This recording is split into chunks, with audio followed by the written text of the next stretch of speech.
Nesse segmento da aula 2, vamos estudar o espectro eletromagnético. O espectro eletromagnético é uma forma de você distribuir as ondas eletromagnéticas ou as radiações eletromagnéticas. Eu vou usar mais ondas eletromagnéticas porque é a forma mais comum de se estudar isso. Então, é a forma que você tem de distribuir as ondas eletromagnéticas em função da magnitude de sua energia. Lembrando que poderia ser em função da magnitude da frequência, do comprimento de onda ou do período, só que para a nossa disciplina eu vou usar energia. Energia fica mais intuitivo, o aprendizado fica melhor para a física das radiações. Eu não vou usar nem frequência nem comprimento de onda. Também é muito comum, vocês aí na internet podem pesquisar, tem vários gráficos relacionados a espectros eletromagnéticos, que vai fazer essa distribuição em função do comprimento de onda ou em função da frequência. Eu não vou fazer isso aqui, eu vou usar a energia, que fica mais intuitivo. Então, o espectro eletromagnético, recapitulando, vai ser a distribuição das ondas eletromagnéticas em função da magnitude de sua energia e também do modo com que ela é transmitida por um transmissor e também pelo modo que ela é receptada por objetos ou então até também pelo modo que ela vai interagir com esse objeto receptor. E aí você vai caracterizar ou elencar de modo de menor grau energia ao de maior grau energia. Eu vou fazer o gráfico básico no quadro.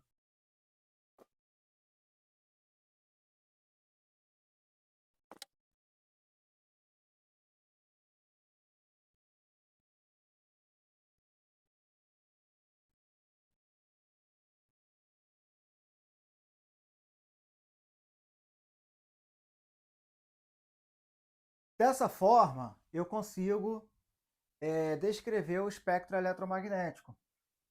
E ele vai crescer em função da magnitude da energia, que eu vou colocar aqui. Ó. A seta apontando para a direita vai indicar que a energia aumenta para a direita. Então, ou seja, primeiro eu vou ter rádios frequência, depois micro-ondas, depois infravermelho, depois luz visível, ultravioleta, raio-x e raios gama. Bom, aí eu consigo fazer algumas associações diretas, bem práticas. Eu vou dizer de cara que raio-x vai ter mais energia do que luz visível. Depois eu vou explicar por que a gente fala, apesar que eu falei física quântica lá na nossa matéria presencial. Mas eu vou lembrar de novo depois. Por que eu posso falar raio-x ou radiação X? Quando eu falar radiação X, eu estou tratando de modo mais genérico. E aí, se eu falar fótons de radiação X, eu estou falando, estou dando tratamento quântico. Se eu falar raio-x, eu estou dando tratamento clássico. Já falei na matéria passada sobre isso. Então, raio-x vai ter mais energia do que luz visível. Radiofrequência vai ter menos energia do que luz visível. Radiação infravermelha vai ter também menos energia do que luz visível. E assim a gente consegue já de cara classificar ou então comparar cada tipo de radiação em função da sua energia. Quem é mais energético está mais à direita do gráfico. Eu posso também, só para citar como exemplo, mas eu não vou ficar falando sobre isso, como a energia é diretamente proporcional à frequência, eu vou dizer também que a frequência aumenta de acordo com o que a gente vai olhando o gráfico em direção à direita. Então, a frequência também aumenta para a direita. Consequentemente,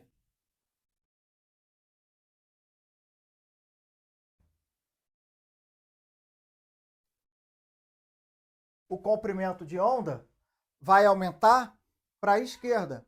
Ou, melhor dizendo, o comprimento de onda diminui quanto mais eu vou à direita do gráfico. Porque o comprimento de onda é inversamente proporcional à frequência. E a velocidade? A velocidade vai se verificar constante para todas as frequências. Ou melhor dizendo, para todas as ondas eletromagnéticas. Desde que todas elas sejam comparadas em um mesmo meio. Estamos no mesmo meio, a velocidade sempre vai ser a mesma, sempre vai ser constante, igual a velocidade da luz. Então tem energia aumentando para a direita, frequência aumentando para a direita. Já o comprimento de onda, que é inversamente proporcional tanto à energia, tanto quanto à frequência, eu vou ter ele aumentando para a esquerda. O que eu posso dizer também? Que radiação X vai ter comprimento de onda muito menor do que a luz visível. Por sua vez, a luz visível vai ter comprimento de onda muito menor do que a radiofrequência. Eu sempre vou ficar dando ênfase à radiação X, à luz visível e à radiofrequência, porque são radiações que nós utilizamos mais. A luz visível, óbvio, né? A luz visível, porque a gente enxerga. E a radiação X, inerente à nossa profissão. E, inevitavelmente, quando vocês forem estudar ressonância magnética, vocês vão ver também radiofrequência. Então, eu também vou falar de radiofrequência. Voltando, então, à radiação X, vai ter um comprimento de onda muito menor do que a luz visível. Lembram-se que eu falei no segmento passado que a onda eletromagnética vai interagir com objetos de tamanhos proporcionais ao seu comprimento de onda? O que isso quer dizer agora? Que como a radiação X vai ter um comprimento de onda muito menor do que a luz visível, a radiação X vai interagir com partículas subatômicas, por exemplo, o elétron. E aí você tem uma interação a nível atômico. E a radiofrequência também. Ah, professor, mas a radiofrequência na ressonância magnética interage com o núcleo do átomo de hidrogênio, que é muito pequeno em relação ao comprimento de onda que uma radiofrequência apresenta. Correto, mas lá tem uma peculiaridade de que esse fenômeno ocorre imerso em campo magnético, tem toda uma fenomenologia relacionada ao spin nuclear que colabora com essa transferência de energia em forma de radiação entre a bobina transmissora e o receptor, que é o objeto, no caso, o núcleo do átomo de hidrogênio. Mas é utilizado radiofrequência. Isso aí é para outros capítulos, não é para a nossa disciplina. A radiação infravermelha, por exemplo, vai interagir com objetos de tamanho de molécula, tanto que eu falei lá no segmento passado. O grau de agitação das moléculas vai ser traduzido em temperatura. Já a temperatura, dependendo do ponto de vista, pode ser entendida como uma grandeza macroscópica, haja vista que eu uso um termômetro que é macroscópico para verificar algo que acontece a nível microscópico. Mas, física térmica à parte, você vai ter infravermelho interagindo com moléculas. Vale a pena lembrar novamente a fórmula que traduz isso. Essa relação de igualdade aqui, posta mais uma vez no quadro, ela trata todas essas grandezas. Então, você vai ter frequência diretamente proporcional à energia, as duas aumentando para a direita. E você vai ter comprimento de onda inversamente proporcional à energia. Por consequência, inversamente proporcional à frequência também. E aí você tem comprimento de onda aumentando para a esquerda. Então, todos os objetos, todas as ondas que estão à esquerda do espectro vai ter comprimento de ondas maiores do que as que estão à direita do espectro. A radiofrequência, por exemplo, você tem comprimento de ondas aí na ordem de metros, de centímetros, inclusive. Vamos rapidamente tratar quais fenômenos estão envolvidos ou quais tipos de interação estão envolvidas em função de cada onda aqui do meu espectro. A radiofrequência, por exemplo, você vai lidar no nosso ramo com RMN. Na verdade, a imaginologia médica vai tratar só como ressonância magnética, mas a ressonância magnética nuclear é um método físico de análise muito versátil e é usado principalmente para química orgânica.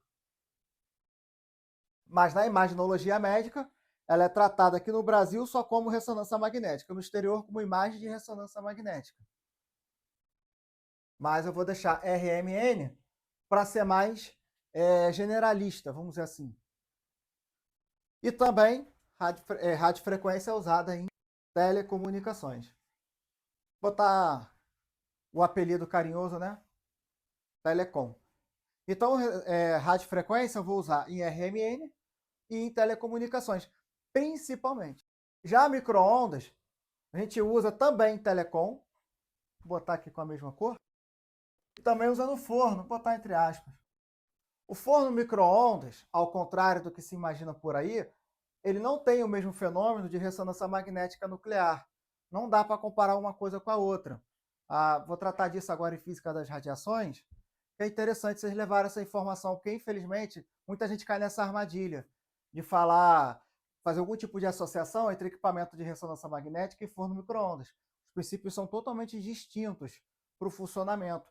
Um forno micro-ondas vai fazer variar o sentido do vetor campo elétrico de moléculas de água. Não tem nada a ver com ressonância magnética. E aí, quando esse campo elétrico for fazer a sua variação, vai fazer essa molécula se agitar mais e, por consequência, aumenta a temperatura do alimento. Haja vista que todo alimento é rico em água. Então, todo alimento vai possuir moléculas de água, que vai ser suscetível à fenomenologia do forno de micro-ondas, vai fazer variação de campo elétrico, vai, em última análise, aumentar a temperatura do alimento. Então, forno micro-ondas e telecom também. O iníciozinho do micro-ondas é usado para telecomunicações. Telecomunicações usa toda a radiofrequência, vai utilizar toda a radiofrequência, e ressonância magnética vai estar mais ou menos por aqui assim. Pode ser bem resumido. Já o infravermelho vai estar associado a fenômenos térmicos. Haja vista que o seu comprimento de onda já é de ordem atômica. E aí o infravermelho vai fazer vibrar objetos dessa proporção de tamanho. Então, aqui eu vou colocar o infravermelho como... O infravermelho, então, vai estar associado a fenômenos térmicos. Vale uma observação também. Aqueles óculos de infravermelho, a gente não enxerga o infravermelho. O óculos ele tem a capacidade de pegar essa radiação infravermelha, fazer um processo de interface, digamos assim, para que essas radiações infravermelhas no óculos sejam convertidas para a radiação de luz visível, para que a gente consiga fazer uma associação do que a gente está enxergando. Mas, de fato, o óculos não é capaz de nos fazer enxergar infravermelho. Ali, aquele equipamento vai fazer uma conversão de infravermelho para luz visível, para aí sim a gente poder, de fato, enxergar. E aí tem aquele degradê, né? Clássico, né? Quanto mais puxar para o vermelho, vai dizer que aquele objeto tem maior temperatura em relação aos objetos que estão sendo expostos ali na cor azul. Mas aquilo ali é uma espécie de conversão daqui para cá. O óculos em si não vai fazer enxergar infravermelho, porque a radiação infravermelho ela é antes da luz visível, então eu não consigo enxergar. Eu vou só fazer uma modificação básica aqui no gráfico para não induzir ninguém a erro, tá bem? Eu vou deslocar as letras. Pessoal, tá aí uma pequena correção aqui de posição. Tudo que estava escrito, eu escrevi novamente, está correto. Eu só mudei realmente as posições para não induzir ao erro. Eu coloquei aqui, mas na verdade ele está contemplando toda essa faixa aqui, assim como aqui e assim por diante. A luz visível, ela está relacionada às radiações mais importantes para a gente, que é aquela que a gente consegue enxergar. Não por acaso, a gente enxerga em luz visível, por quê? Que o Sol emite e a gente consegue enxergar daqui da Terra. Por questões adaptativas, a gente se adaptou, sem querer ser redundante, né, questões adaptativas no sentido darwiniano mesmo. E aí a gente se adaptou a enxergar em luz visível. E aí ela acaba se tornando a radiação mais importante, na minha opinião. Depois, quando eu explicar a natureza da radiação, aí vai ficar melhor entendida essa questão. O Sol emite uma faixa, digamos assim, de radiação, ele não emite uma única energia, ele vai emitir uma espécie de faixa de energia, digamos assim, e a que mais se destaca é a da luz visível, para a gente aqui na Terra, e aí a gente vai enxergar em luz visível, por questões adaptativas.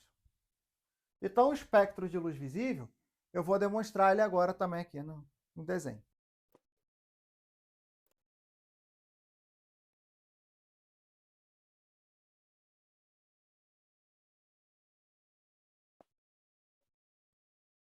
Pessoal, então está aqui desenhado o espectro de luz visível. Esse espectro aqui de luz visível vai demonstrar uma espécie de degradê de cores, onde começa no vermelho e termina no violeta, passando pelo laranja, pelo amarelo, pelo verde, pelo azul, pelo rosa, enfim, vai passar por várias cores. Daqui para cá eu tenho infinitas cores. Já vou explicar melhor o que é isso. Mas uma associação direta que eu vou fazer é aqui, eu vou chamar agora o que era cor de frequência. Por quê? Aqui não é o vermelho, a energia não aumenta para a direita, então as cores vermelhas vão possuir menor energia do que as violetas. Essa representação, então, vai me demonstrar a dispersão luminosa, que é aquele experimento que eu faço com prisma, lá na matéria de física quântica, que a gente viu presencialmente. Eu fiz lá no laboratório com vocês. Então, com essa dispersão luminosa, eu consigo identificar quais cores vai ter menor energia, quais cores vai ter maior energia. Mas, na verdade, essas cores são frequências. Por quê? A onda eletromagnética aqui está vibrando, está oscilando com uma frequência, nesse caso da vermelha, menor do que a da violeta. Daí a gente tira algumas conclusões. Por isso que eu chamo essa parte do espectro de infravermelho, porque ele está antes do vermelho. E essa porção aqui do espectro de ultravioleta, porque ele está depois do violeta. O micro-ondas, ainda em tempo, eu vou colocar, micro-ondas também é usado em radar, também está relacionado ao micro-ondas.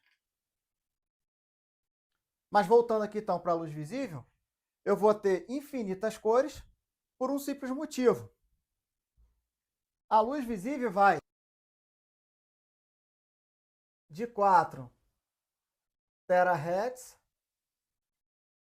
a 8 terahertz, em valores aproximados. Se eu pegar uma faixa que vai de 4 a 8, eu posso fazer infinitas divisões. Então, vou dizer que eu vou ter infinitas cores, porque para cada valor desse aqui atribuído dentro dessa faixa, eu vou ter uma cor específica. Então, tem, de fato, infinitas cores. Porém, ela vai sofrer as variações mais relevantes, que vai do vermelho ao violeta. E dessa forma a gente consegue enxergar. Eu não vou entrar em mérito de questão como é que é o mecanismo desse fenômeno que faz a gente enxergar. Mas eu vou dizer meramente que a gente só enxerga essas cores, porque essas cores que fazem parte do espectro da luz visível, elas estão justamente numa faixa de frequência que é emitido lá pelo Sol. O Sol emite radiação, essa radiação chega até a Terra e ela pega infravermelho, luz visível e ultravioleta. Ela pega uma faixa grande, vamos dizer assim. Por quê? Infravermelho porque está associado a fenômenos térmicos. E o ultravioleta, que a gente sabe que, a depender da exposição que a gente tem à luz solar, a gente pode ter alguns problemas relacionados à ultravioleta. Outra evidência também que a gente tem a radiação ultravioleta oriunda do Sol é o fato do bronzeamento. O bronzeamento é uma estimulação de pigmentos na nossa pele, chamado melanina. E essa melanina, ela é sensibilizada, ela é estimulada pela radiação ultravioleta. Então, se a gente se bronzeia sob radiação solar, digamos dessa forma, significa dizer que uma parte dessa radiação ela também tem ultravioleta. Lá na outra matéria, na verdade no próximo segmento, eu vou tratar melhor disso aqui. O ultravioleta, já saindo da luz visível, agora vindo para o ultravioleta, vejam que eu estou partindo para menor energia até maior energia. O ultravioleta, ele está associado ao bronzeamento e a câncer de pele. E aí entra um fator interessante. O ultravioleta também é muito utilizado em análises clínicas. e em ciências, né, como um todo. No limite, bem aqui no limite do ultravioleta, uma energia de 12,4 elétron-volt, vou apagar aqui em cima. Quando eu tenho uma energia a partir de 12,4 elétron-volt, levando em consideração que essa energia é medida em elétron-volt. A partir daqui, as radiações são ionizantes. O que significa dizer a radiação ser ionizante? Significa dizer que ela tem a capacidade de ejetar elétrons de átomos. Por exemplo, se eu tiver um átomo que constitui uma molécula, que essa tal molécula constitui um tecido do corpo humano, por exemplo, ao ejetar um elétron desse átomo, eu vou provocar um rearranjo dessas moléculas nesse tecido. E aí, por consequência, eu posso provocar alguns efeitos, biológicos, e pode provocar câncer. Outra maneira também de ver essa perspectiva, no caso, né, vai significar dizer que se eu tiver, por exemplo, um DNA e eu arrancar um elétron de um átomo que constitui esse DNA pode vir a sofrer, não quer dizer que vá, mas pode vir a sofrer mutação. E aí também eu provoco, em última análise, um câncer. Então a radiação ser ionizante, do ponto de vista físico, significa que essa radiação ela é capaz de arrancar elétrons de um átomo. Isso para a nossa disciplina. Mas é muito comum a gente dizer por aí, e está também envolvido, de certa forma, no senso comum, dizer que a radiação é ionizante pelo fato dela fazer mal à saúde. Fisicamente não é isso. Fisicamente a radiação ser ionizante significa que essa radiação ela vai ejetar elétrons do átomo. Quando esse átomo constitui um tecido humano, aí eu vou provocar um mal à saúde. Então ela é nociva à saúde pelo fato dela ejetar elétrons. Então a explicação física da radiação ser ionizante é ejetar elétrons do átomo. A explicação dentro do campo da área da saúde, ou até mesmo do senso comum, é o fato de, a partir do momento que ela é ionizante, ela faz mal à saúde, mas agora a gente já sabe por que ela faz mal à saúde. Existe uma parte da disciplina de radioproteção chamada radiobiologia, que trata muito bem desse assunto. Eu também não vou entrar em mérito de questão aqui, mas eu quero resumir que a radiação ser ionizante significa dizer, então, que ela vai ser capaz de arrancar elétrons de um átomo. E daqui do limite do violeta para frente, ela é ionizante. Por isso, raio-x sempre vai ser ionizante. E aí entra também uma questão de radioproteção. Não há nenhuma medida, magnitude ou nenhum nível seguro para a utilização de radiação X. A radiação X, inevitavelmente, vai provocar, ou pode vir a provocar, algum mal à saúde humana. Porém, às vezes o mal que ela vai causar é bem menor do que o benefício de utilizá-la para um diagnóstico, por exemplo. E aí isso cai também em radioproteção. A radiação X, apesar de ser ionizante, é utilizada no radiodiagnóstico, por exemplo, pelo fato dela causar um bem muito maior, que é a possibilidade de um complemento diagnóstico e um estudo mais aprofundado daquele caso clínico. Ela permite um estudo melhor de um caso clínico. Então, o benefício dela ser utilizada, às vezes não, né? Na maioria das vezes, vai superar o malefício. E aí ela é utilizada. Princípio da justificação na radioproteção, mas eu também não quero ficar falando de radioproteção.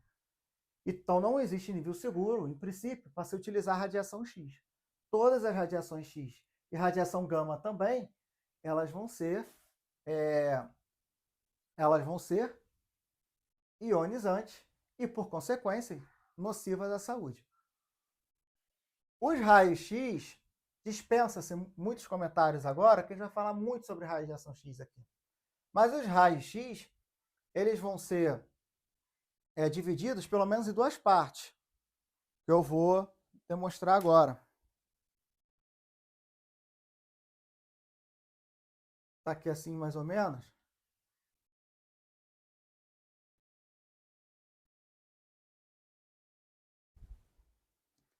podemos pelo menos dividir o raio-x nessas duas porções. O raio-x mole vai ter até 5 kV, e o raio-x duro vai ter 5 kV ou mais. É uma forma de dividir o espectro de raio-x, assim como o espectro de luz visível é dividido em cores. A radiofrequência também tem subdivisões. A gente pode dividir, por exemplo, em VHF ou HF. Temos também a radiação gama. A radiação gama, ela são as radiações de maiores energias. Vejam que a energia aumenta para a direita. Sendo a radiação gama de maiores energias, com certeza ela é ionizante. Ela é utilizada também na radiologia. E, às vezes, até possui um grau de energia proporcional ao grau de energia dos raios-x. Mas qual é a grande diferença entre a radiação X e a radiação gama? Claro, conforme o gráfico demonstra, a radiação gama vai ter maior energia do que o raio-x, em princípio. E também temos que o raio-x, a gente vai ver se depois, ele é oriundo de uma transição eletrônica. E a radiação gama é oriunda de uma transição nuclear. Isso também é uma boa diferença, é uma boa maneira de diferenciar raio-x de raio gama. E está apresentado o espectro eletromagnético nessa disciplina. Existem inúmeras outras formas de você ficar aqui representando o espectro eletromagnético. Só que para a gente aqui, essa aqui é o suficiente. Principalmente quando eu falo em função do grau de energia. Eu vou ter a radiação X totalmente ionizante e ela vai ser bem maior do que as outras. Vai ter energia bem maior do que as outras radiações, salvo as radiações gamas, que de fato são as mais energéticas. Lembrando também, né? Vale a pena relembrar que cor é igual a frequência. E o comprimento de onda aumenta para cá, para a esquerda. A de frequência é maior comprimento de onda do que radiação X. Pessoal, vamos lá. A questão certa de prova é isso. A gente fazer essas associações. Quem tem maior comprimento de onda, com certeza vai cair algo do estilo na prova. Radiação X ou luz visível. Quem tem maior energia, infravermelho ou ultravioleta. Isso aí é questão certa. A análise desse gráfico aqui é a questão certa de prova. Então, pessoal, recapitulando. O espectro eletromagnético vai ser uma distribuição em relação à magnitude da energia de cada onda ou radiação. E aí eu vou elencar de menor energia ao maior grau de energia. Radiofrequência, menor grau de energia. Radiação gama, maior grau de energia. Logo, a frequência sendo diretamente proporcional à energia, a frequência também aumenta quanto mais eu ando para a direita no meu gráfico do meu espectro. Já o comprimento de onda é inversamente proporcional à energia e também inversamente proporcional à frequência. Então, o comprimento de onda aumenta para a esquerda. Quem tem maior comprimento de onda? A cor vermelha ou a violeta? Quem tem maior comprimento de onda é a cor vermelha. Quem tem menor frequência? A cor vermelha ou a cor violeta? Vai ser menor frequência a cor vermelha. E assim por diante. E a gente consegue manipular as informações do gráfico. Radiofrequência está muito associado a fenômenos que envolvem telecomunicações ou então análises físicas. Ou então métodos de análises físicas, como, por exemplo, a ressonância magnética nuclear, que para a gente, na imaginologia, vai ser só ressonância magnética. Microondas está relacionado ao radar, tecnologia de radar usa microondas. Também telecomunicações, você tem antenas e microondas, você tem também, bem aqui no iniciozinho aqui do microondas também, o Wi-Fi. E o forno microondas, né, que praticamente todo mundo já usou algum dia. O infravermelho ele está associado a fenômenos térmicos. Luz visível já vou falar daqui a pouquinho. E o ultravioleta está relacionado muito a análises clínicas e também é o principal estimulante de melanina na nossa pele. A melanina justamente é um mecanismo, a sua estimulação, né, tendendo a cor daquela pele ao marrom, é justamente um mecanismo de defesa do nosso corpo contra a própria radiação ultravioleta. Então, quanto mais exposto à radiação ultravioleta a gente tiver, mais a gente vai fabricar melanina para proteger a gente dessas radiações. Por quê? Ela começa aqui do seu finalzinho aqui ficar ionizante. Com 12,4 eletronvolts, depois eu vou citar a obra, na verdade, está no livro Física das Radiações, se não me engano, o nome da autora é Elizabeth Yoshimura. Ela é professora da USP de Física Médica, se não me engano. Lá no livro dela lá está determinando que é 12,4 eletronvolts. Então eu uso essa referência. Daqui para cá é ionizante. E aí, quando a gente passa um pouco do ultravioleta, a gente chega nos raios X. Os raios X, sim, são 100% ionizantes. E a gente utiliza na medicina, principalmente. Mas pode ser utilizado na indústria, vai tratar melhor sobre isso. E aí eu posso dividir raio-x entre mole e duro. Depois também a gente vai falar melhor sobre essa questão dessa divisão em relação a 5 kV. Lembrando que o equipamento de radiografia convencional, na verdade qualquer equipamento de radiografia vai ter radiações pelo menos 4 vezes maior do que 5 kV, na ordem ali de 10 a 20 para cima, kV, até uns 100 e alguma coisa. E depois vai ter também a radiação gama. Vai ser utilizada em medicina nuclear e radioterapia. Eu vou fazer uma observação. O Sol pega de infravermelho até,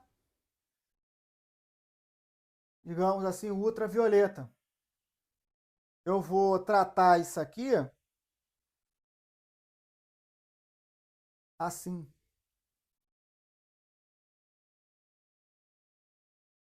A faixa de energia de radiação que o Sol irradia, né, e que chega até aqui à Terra, pega do infravermelho, passa pela luz visível e chega ao ultravioleta. Daí a gente acaba enxergando em luz visível, com essa infinidade de cores, por questões adaptativas. O infravermelho, quando a gente está tratando da radiação solar, claro, ela vai contemplar as questões relacionadas ao fenômeno térmico. Por isso que eu sinto, por exemplo, a minha pele aquecer quando eu fico exposto à radiação solar. Como tudo praticamente está exposto à radiação solar no dia, né? Durante o dia, eu acabo enxergando tudo.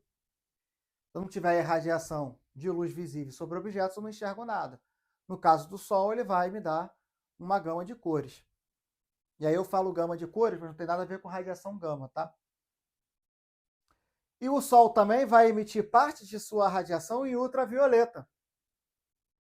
Por isso que eu tenho a estimulação de melanina na pele.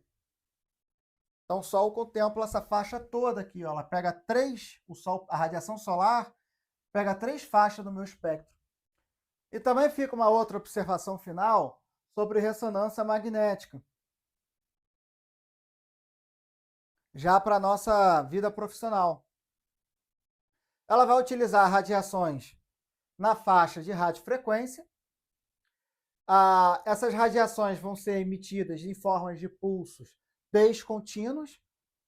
Você vai ter um pulso, um intervalo, um outro pulso, se vocês vão ver mais aprofundadamente. Então, a gente vai ter pulsos alternados de radiofrequência, vai ter que ter o objeto imerso em campo magnético, necessariamente. O ambiente onde é realizado o exame é hermeticamente fechado, que viu lá em física quântica, isso significa que está isolado de todo o meio exterior, é um sistema físico isolado, a sala de ressonância, onde só tem o equipamento e o paciente, e os respectivos acessórios pertinentes ao exame. E você vai ter, então, radiofrequência sendo emitida, sendo transmitida de modo pulsado, de modo descontínuo. Na verdade, você vai ter uma faixa, vai ter valores contínuos e uma interrupção em um intervalo de tempo qualquer e uma nova reemissão. E o objeto, que é o núcleo dos átomos de hidrogênio, vão receber esse sinal, vai acontecer, digamos assim, uma espécie de excitação, e depois de um certo tempo ele vai reemitir esse sinal para o meio, em forma também de radiação de radiofrequência. E aí acontece toda uma fenomenologia, onde o equipamento é capaz de converter aquelas informações das interações da radiação com as bobinas receptoras em uma imagem que vai ser utilizada para diagnósticos. Lembrando também que aqui eu coloquei o significado dessas siglas: radiofrequência, micro-ondas, infravermelho, luz. Aí luz eu não botei lá porque já está escrito aqui. Ultravioleta, raio-x, raios gama. A gama é representada por essa letra grega, gama, que acaba sendo também coincidente com a letra grega gama, que é utilizado para representar fóton, que a gente vai ver depois no nosso próximo segmento. Também é utilizado, né, a letra gama para representar fótons. A gente vai falar sobre isso melhor. Já falamos então de ressonância e está dado a parte de espectro eletromagnético. Até agora, nós vimos as radiações eletromagnéticas do ponto de vista clássico, mas não deu um tratamento quântico propriamente dito para as radiações. No nosso próximo segmento dessa segunda aula, eu vou tratar sobre a natureza das radiações eletromagnéticas. E eu vou fazer isso de modo quântico, até a exata medida que foi interessante para a nossa matéria.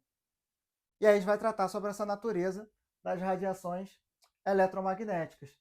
O espectro eletromagnético basicamente é isso. Não há muito o que se falar, porque é um gráfico que ele é dado, na internet existem inúmeras formas de consultá-lo, e você vai associando em função da magnitude, né, da energia e da frequência, do comprimento de onda, mas a gente vai ficar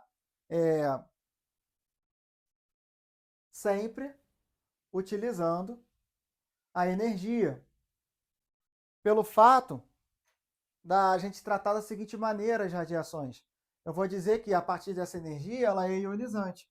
Então vale a pena, do nosso ponto de vista de técnico radiologia, utilizar a energia como parâmetro dessa comparação entre frequências, dessa comparação entre radiações ou ondas eletromagnéticas. Fica mais intuitivo. Então agora encerra a parte de espectro eletromagnético.